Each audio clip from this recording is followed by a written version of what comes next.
मजलिस पर चौथ तहरीक के तर्जुमान अमजदुल्ला खान खालिद ने तेलंगाना हुकूमत महकमा बल्दिया और महकमा आब रसानी को शेखपेट डिवीजन के आदित्य नगर कॉलोनी में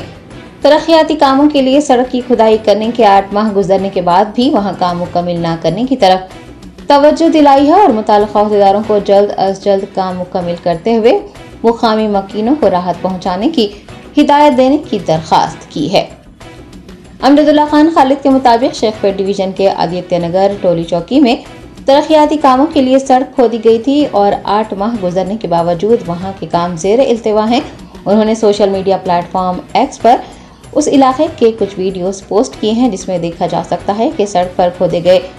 गड्ढों में पानी जमा हो गया है और मकीनों को आमदोरफ्त में मुश्किलात पेश आ रही हैं। करीब ही में एक स्कूल भी वाक़ है। MBT तर्जुमान ने तेलंगाना हुकूमत महकमा बल्दिया और महकमा आब रसानी को अपने पोस्ट पर टैग करते हुए इस तरफ तवज्जो दिलाई है और उनसे दरख्वास्त की है कि वो इस इलाके का दौरा करते हुए मुताल्लिका ठेकेदार को जल्द अज जल्द ज़ेर इल्तिवा काम करने की हिदायत दें और वहां के मकीनों को राहत पहुंचाएं।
सक्सेस द स्कूल के जिम्मेदारान की जानिब से लड़कियों की मेयारी तालीम और दीनी माहौल में तरबियत के लिए टोली चौकी और पुरानी हवेली ब्रांच में लड़कियों के लिए एक्सक्लूसिव स्कूल का क़याम अमल में लाया गया है। तो जल्दी करें, सही वक्त पर दुरुस्त फैसला लें और अपनी शहजादियों की तालीम के लिए सक्सेस द स्कूल का इंतखाब करें।